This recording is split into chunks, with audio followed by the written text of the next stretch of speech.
Dear viewers, welcome back to my YouTube channel maths with Anuj Srivastava. आज हम इस video में ग्राम विकास अधिकारी जो 2018 में पेपर हुआ था, जो स्थगित हो गया और अब इसके दिसंबर माह में होने की पूरे चांसेस हैं। तो इस वीडियो में हम लोग जो हिंदी सेक्शन है उस पर डिस्कस करेंगे, ठीक है। और आपको पता है इसका सिलेबस जो है वो हिंदी है 50 नंबर की, रीजनिंग है 50 नंबर की और 50 नंबर की जीएस, ओके। और 1/2 जो हाफ, ठीक है, हाफ नेगेटिव मार्किंग है इसमें, यानी कि अगर आप 2 क्वेश्चन गलत करते हैं तो आपका एक सही क्वेश्चन गलत हो जाएगा, ठीक है। तो ध्यान रखेंगे, तो अभी से लग जाइए। देखिए, पहला सेक्शन यहाँ पे हिंदी परिज्ञान एवं लेखन योग्यता। सिलेबस आप देख सकते हैं, अदरवाइज मैं डिस्क्रिप्शन बॉक्स में डाल दूंगा, वहाँ से सिलेबस आप नोट कर लीजिएगा। देखिए, ये परीक्षा तिथि आपको पता है 22/12/2018 का है और 18 की है और प्रथम पाली की ये है हिंदी परिज्ञान एवं लेखन योग्यता। देखिए, इसमें दिया गया है पहला क्वेश्चन, नीचे दिए गए गद्यांश को पढ़कर पूछे गए प्रश्नों के उत्तर दीजिए। ये लाइन देखिए ध्यान से। अपने प्रियजनों से रहित राज्य किस काम का? प्यारी मनुष्य जाति का सुख ही जगत के मंगल का मूल साधन है, बिना उसके सुख के अन्य सारे उपाय निष्फल हैं। धन की पूजा से ऐश्वर्य, तेज, बल और पराक्रम नहीं प्राप्त होने का, चैतन्य आत्मा की पूजा से ही ये पदार्थ प्राप्त होते हैं। चैतन्य पूजा से ही मनुष्य का कल्याण हो सकता है। समाज का पालन करने वाली दूध की धारा जब मनुष्य के प्रेम में हृदय, निष्कपट मन और मित्रतापूर्वक नेत्रों से निकलकर बहती है, तब वही जगत में सुख के खेतों को हरा भरा और प्रफुल्लित करती है और वहीं उनमें फल भी लगाती है। इसमें पूछा गया पहला क्वेश्चन है। देखिए, पैराग्राफ को करने का सबसे बेस्ट मेथड ये होता है कि पहले आप क्वेश्चन पढ़ लीजिए, ठीक है। क्वेश्चन पढ़ने का एक बार क्वेश्चन पढ़ लीजिए, ठीक है, विदिन 1 मिनट, और उसके बाद पैरा को पढ़िए। तो जहाँ पे कुछ वर्ड मिलते हुए लगे उसको अंडरलाइन कर लिए, ठीक है। करने का तरीका है बेस्ट। तो देखिए, इसमें लिखा हुआ है, पहला क्वेश्चन है किससे रहित राज्य किस काम का, ठीक है, किससे रहित। तो देखिए, आपने देखा था प्रियजनों, ठीक है, पैरा में दिया हुआ है। नेक्स्ट देखिए, जगत का क्या अर्थ है? तो जगत आप जानते हैं, जगत का अर्थ है संसार। नेक्स्ट देखिए, निष्फल, निष्फल मतलब होता है बिना फल के, है ना, निष्फल मतलब तो यानी कि व्यर्थ।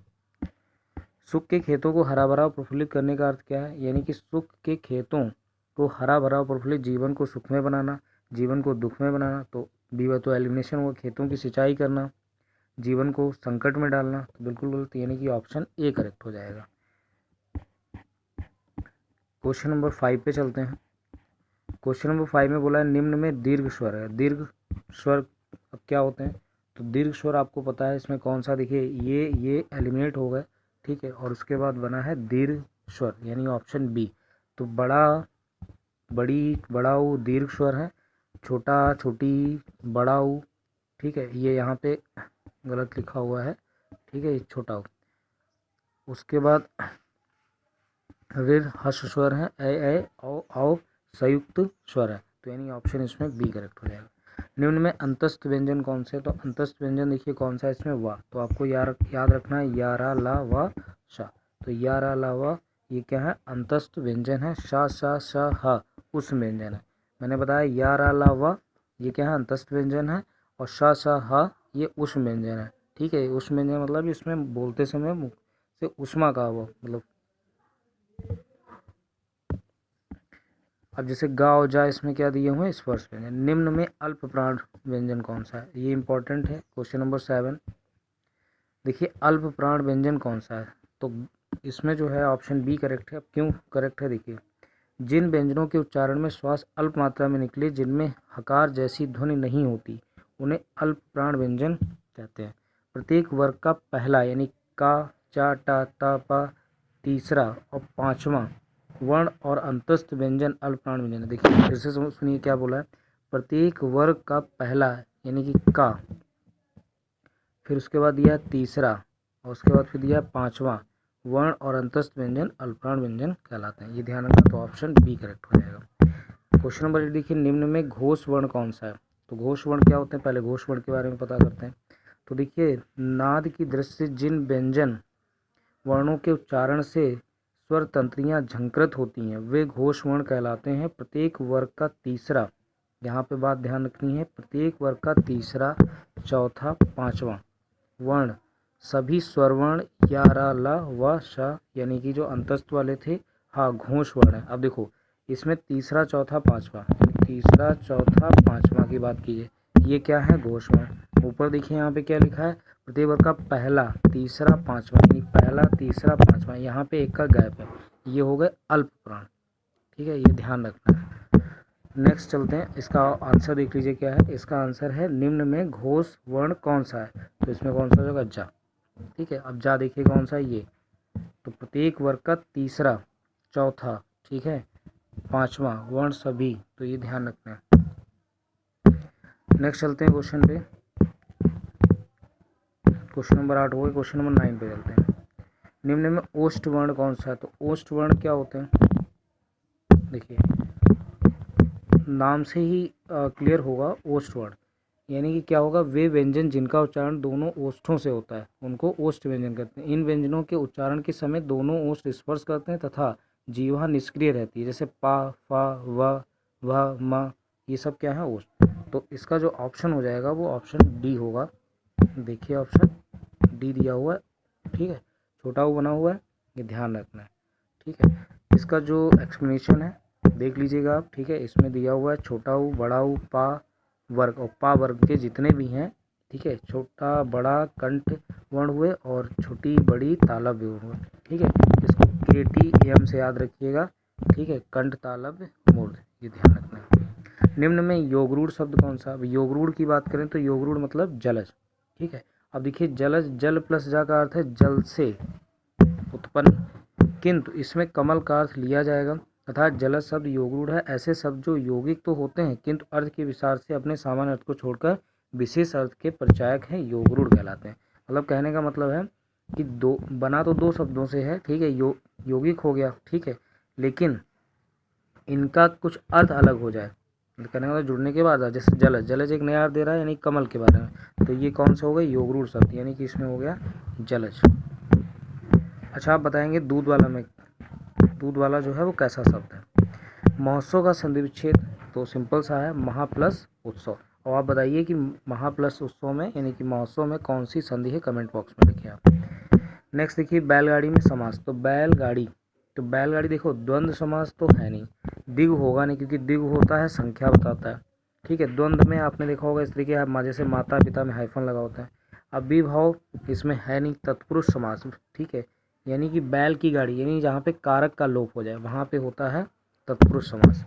नेक्स्ट देखिए आगमन में उपसर्ग है, आगमन यानी कि देखो आगमन, अब आग नहीं होगा, ठीक है, तो आगमन यानी आ बनाया पहले फिर गमन, गमन का मतलब जाना होता, तो ये शब्द अलग हुआ, ये तो आ यानी कि ऑप्शन ए करेक्ट हो गया। नेक्स्ट ये रसोईया में प्रत्यय, रसोईया में प्रत्यय बोला गया, तो उपसर्ग पहले लगते हैं प्रत्यय बाद में लगते हैं, तो इसका आंसर देखिए कौन सा दिया हुआ है? 14 का आंसर हो गया बी, यानी ईया। ठीक है, रसोईया इजी था ये। क्वेश्चन नंबर 15 देखिए, निम्न में कौन सा शब्द तत्सम है? तो तत्सम शब्द क्या होते हैं? तत्सम शब्द वे शब्द होते हैं जो संस्कृत भाषा से लिए गए और जैसे के तैसे लिख दिए गए। ठीक है, तो आपको एक ट्रिक थोड़ा सा बता देते हैं तत्सम बारे में। जैसे कहीं पे सा लिखा है, शाह लिखा हुआ है, शाह लिखा हुआ है, त्रा लगा हुआ है, तो जहाँ पे ये शब्द ऐसे लग जाए तो ये तत्सम शब्द है। तो ऑप्शन यहाँ पे ए करेक्ट हो जाएगा, क्षेत्र। ओके, गाय का आप तत्सम रूप लिखिए क्या है, ठीक है, कमेंट बॉक्स में। निम्न में कौन सा शब्द तद्भव है? तो तद्भव बताया मैंने कि जो तत्सम नहीं है। अब जैसे जो शब्द संस्कृत भाषा से लिए गए लेकिन उनमें कुछ परिवर्तन करके उनको लिखा गया, जैसे जीव, तो जीव शब्द तद्भव है जिसका तत्सम जीवा है, ये याद रखना। ठीक है, नेक्स्ट निम्न में कौन सा शब्द देशज है? देशज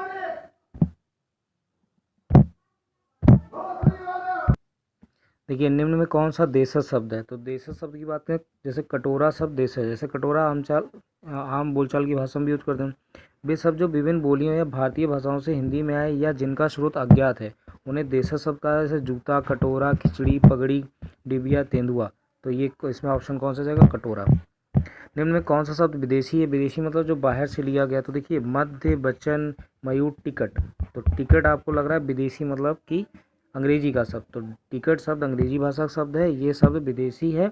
मयूर शब्द तत्सम है जिसका तद्भव मोर है। ठीक है, निम्न में संज्ञा शब्द, तो संज्ञा क्या होते हैं? किसी व्यक्ति, वस्तु, स्थान या भाव के नाम को। अब जैसे देखिए संज्ञा की परिभाषा तो पढ़ रहे हैं, किसी व्यक्ति, तो व्यक्ति के बारे में आपको पता हो, किसी व्यक्ति वस्तु के बारे में पता हो, किसी व्यक्ति वस्तु स्थान के बारे में पता हो, या किसी के भाव, जैसे भाववाचक संज्ञा होती है, व्यक्तिवाचक संज्ञा होती है, स्थानवाचक संज्ञा होती है, तो इन्हीं के आधार पर डिफिनीशन से ही सारे संज्ञा के प्रकार मिलते हैं। तो निम्न में संज्ञा शब्द है, तो संज्ञा शब्द यहाँ पे देखिए, हरा तो विशेषण हो गया, पतला भी विशेषण, गहरा भी विशेषण हो गया, लेकिन सभा क्या है?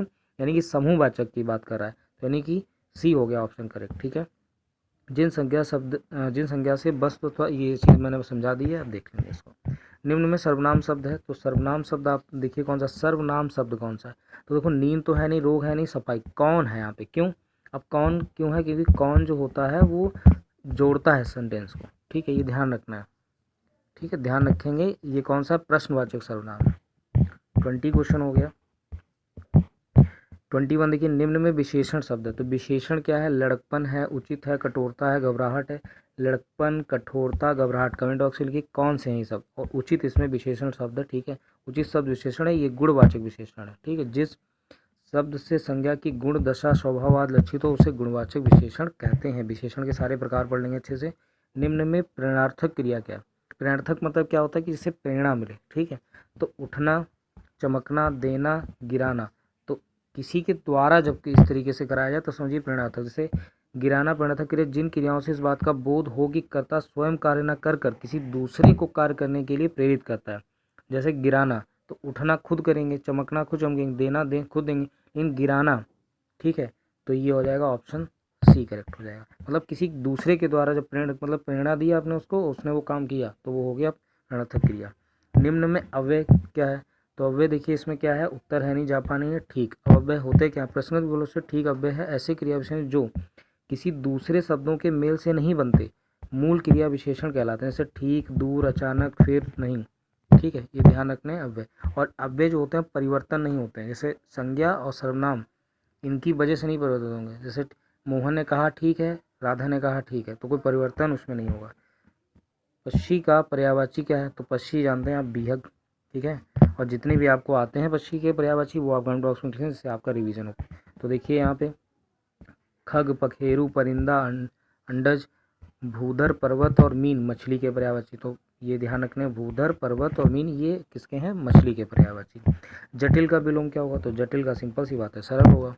नेक्स्ट, जो देने योग्य हो, देने योग्य दय, ये ध्यान रखने, ये अनेकार्थी शब्द, मतलब अनेक शब्दों के लिए एक शब्द है। नेक्स्ट क्वेश्चन पे हम लोग चलते हैं।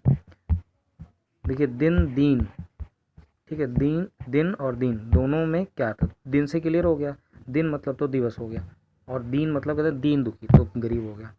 नेक्स्ट चलते हैं, निम्न में कौन सा शब्द अनेकार्थक शब्द है? अनेकार्थ मतलब जिसका अर्थ अनेक हो।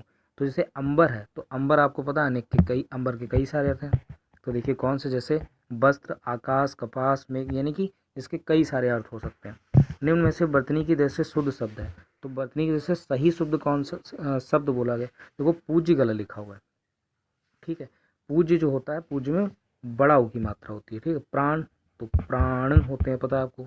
परीक्षण तो परीक्षण गलत लिखा हुआ है, मात्रा गलत लगी हुई, यानी कि ऑप्शन डी करेक्ट हो जाएगा। ठीक है, निम्न में से वर्तनी की दृष्टि से अशुद्ध शब्द है। अशुद्ध मतलब यानी कि जो शुद्ध नहीं है इसमें बताना। ठीक है, ये थोड़ा सा ध्यान रखेंगे, अशुद्ध और शुद्ध जरूर पढ़ लीजिएगा। देखिए अशुद्ध की बात कर रहा है। ठीक है, प्रादेशिक, मार्दीय, व्याप्त, प्रमाणिक। तो प्रमाणिक वर्तनी की दृष्टि से अशुद्ध शब्द है जिसका शुद्ध रूप है प्रमाणिक। प्रामाणिक, देखिए प्रा में बड़ा की मात्रा लगी, प्रामाणिक। निम्न में अधिकरण कारक का प्रश्न कौन सा? तो आपको सारे कारक याद हो विभक्ति चिन्ह से के साथ में। जैसे अधिकरण में पर होता है, तो में पर है इसमें, तो ऑप्शन ए। कर्ता ने कर्म को करण से, इस तरीके से याद होगा आपको। नेक्स्ट क्वेश्चन पे चलते हैं। निम्न में पुल्लिंग शब्द कौन सा है? देखिए अब पुल्लिंग शब्द की बात की जा रही है, यानी कि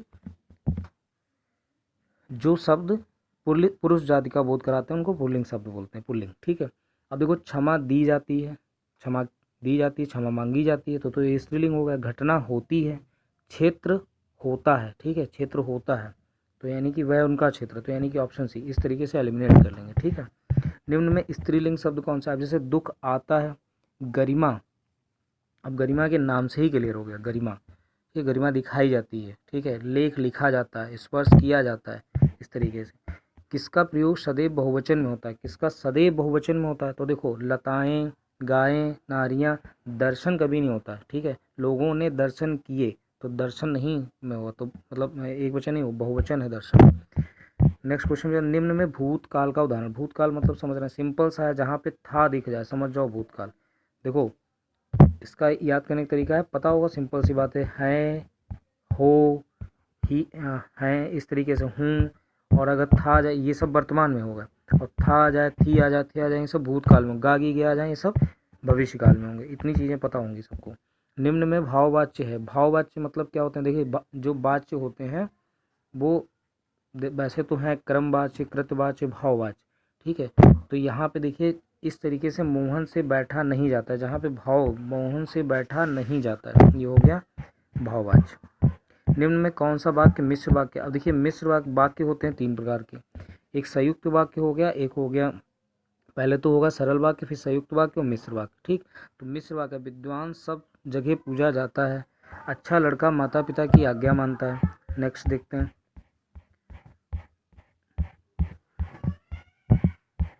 वह पुस्तक राम की थी, जब सवेरा हुआ तब हम लोग बाहर गए। अब देखो, सिंपल सा, जहाँ पे ये कॉमा लगा हो इस तरीके से आपको दिख जाए, और ध्यान रखिए, और लगा होगा तो संयुक्त हो जाएगा। ये कॉमा इस तरीके से लगे होंगे तो वो मिश्र वाक्य होंगे, ठीक है। नेक्स्ट पे चलते हैं, मैंने विद्यालय जाना है, वाक्य में अशुद्ध अंश है, तो मैंने नहीं, मुझे विद्यालय जाना है, यानी कि मैंने यहाँ पे गलत हो गया, ऑप्शन ए। प्रश्न चिन्ह कौन सा? तो सिंपल सा क्वेश्चन है, आप बताइए ये कौन सा चिन्ह है, ये कौन सा चिन्ह है, कमेंट बॉक्स में लिखिए, ठीक है। सारे वैसे यहाँ लिखे हुए हैं, आप देख लीजिए इसको। ये पूर्ण विराम चिन्ह है, ये विस्मयादिबोधक चिन्ह है, और ये अर्ध विराम। आसमान फट जाना मुहावरे का सही अर्थ क्या है? यानी कि असंभव काम होना, बहुत शोर होना, चुगली करना, अचानक आफत पड़ जाना, यानी ऑप्शन डी। स्वावलंबी होने के लिए सही मुहावरा क्या है? स्वावलंबी यानी कि स्वावलंबी यानी पैरों पर खड़े होना, ठीक है। नेक्स्ट क्वेश्चन पे चलते हैं, 42वें क्वेश्चन। बोए पेड़ बबूल के, आम खाए से होए, लोकोक्ति का सही अर्थ क्या है? तो इसमें है, जैसा कर्म करोगे वैसा फल मिलेगा, जैसा बोगे वैसा काटोगे। लाभ ही लाभ अर्थ के लिए सही लोकोक्ति क्या है? लाभ ही लाभ 5 उंगलियां घी में। तो बहुत इजी क्वेश्चन है ये। मूल पाठ का व्याख्या के साथ अनुवाद कहलाता है। मूल पाठ का व्याख्या यानी कि ये पत्र लेखन वाले इस तरीके से क्वेश्चन है। मूल पाठ का व्याख्या के साथ अनुवाद कहलाता है व्याख्या अनुवाद, ठीक है। अगर आप इसको और इसको मिला लेंगे तो बन जाएगा यहाँ से। नेक्स्ट देखिए, ब्रज हिंदी की किस उपभाषा ब्रज हिंदी की किस उपभाषा के अंतर्गत है? तो देखिए कौन सी है? पश्चिमी हिंदी। ये ध्यान रखिएगा, ब्रज हिंदी किस उपभाषा के अंतर्गत है? पश्चिमी हिंदी। नेक्स्ट क्वेश्चन पे चलते हैं, क्वेश्चन नंबर 46। अभी तक वीडियो को अगर आपने लाइक नहीं किया तो लाइक कर लें, चैनल को सब्सक्राइब नहीं है सब्सक्राइब कर लें, ठीक है। इसी तरीके सारे 2018 के जितने भी शिफ्ट में एग्जाम हुए थे वो कराए जाएंगे। अमेंडमेंट के लिए सटीक हिंदी, तो अमेंडमेंट जानते हैं आप क्या होता है? संशोधन। संविधान में अमेंडमेंट क्यों है? संशोधन। सूर सागर के रचयिता कौन है? तो आपको पता है, सूरदास, सूर सारावली, सूर, इस तरीके से सूर सागर, सूर सारावली, साहित्य लहरी। निम्न में रीतिकाल का कवि कौन है? तो रीतिकाल के कौन है? बिहारी, ठीक है। ये ध्यान रखने, आपको सब पढ़ने क्वेश्चन आपको। उसने कहा था कहानी के लेखक कौन है? तो ये है चंद्रधर शर्मा गुलेरी। उसके बाद देखिए, उर्वशी किसका काव्य है? इंपॉर्टेंट है और काफ़ी फेमस भी है, रामधारी सिंह दिनकर। तो ये हिंदी के सारे क्वेश्चन हो गए।